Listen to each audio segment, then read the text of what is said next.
massive fire in Georgia to a chemical spill near Philadelphia, the train derailment in East Palestine, and the plastics fire in Richmond, Indiana, fear of the unknown is most terrifying. The EPA finding hydrogen cyanide, benzene, chlorine, and carbon monoxide. It's hard for me to breathe. My lungs are hurting.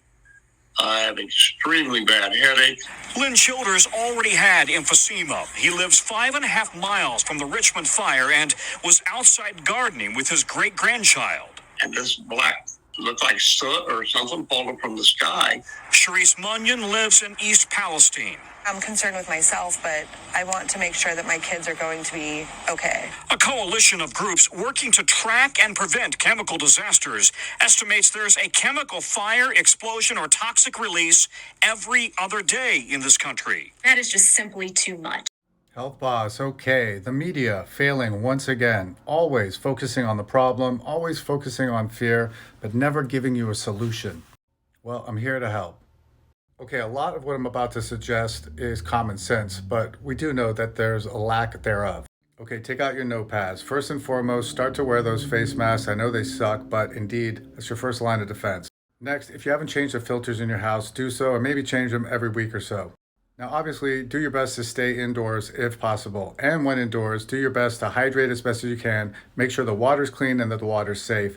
And I highly recommend that you start to drink distilled water. Distilled water has negative ions. They actually use distilled water in kidney dialysis to actually remove toxins from kidney patients. So, in this case, I wouldn't ordinarily recommend that you drink it on the regular, but if in a crisis, you should actually drink distilled water because indeed, if you have any toxicity in your bloodstream, this is a great way to get it out. Next, start to consume more roughage, fruits, vegetables, get those pipes clean, poop stuff out. Anything that's in your body is a great way to eliminate it. Also, start to work out, start to sweat. If you have access to a sauna, that's a great way to sweat out any toxicity that might be dormant within your body. Invest in some salt lamps. They're quite inexpensive and they're great at getting rid of allergens, particles in the air, especially anything toxic because it's got negative ions in the salt. The whole idea is you add a negative to a positive, which is the toxins, you get a zero. Now, obviously, if you can get out of town, do so. If you can get away, take a break, do so. Otherwise, you might be financially challenged, you may not have a choice, and you are stuck where you are. These are some simple steps that you can actually take. Last but not least, you want to consume what are called binders. Something like activated charcoal, diatomaceous earth, bentonite clay. All of these basically adhere to toxins in your bloodstream, in your body, help you poop and pee them out. It's funny, people say TikTok is useless, doesn't help people, but in fact, they're quite mistaken. Health Boss, stay safe.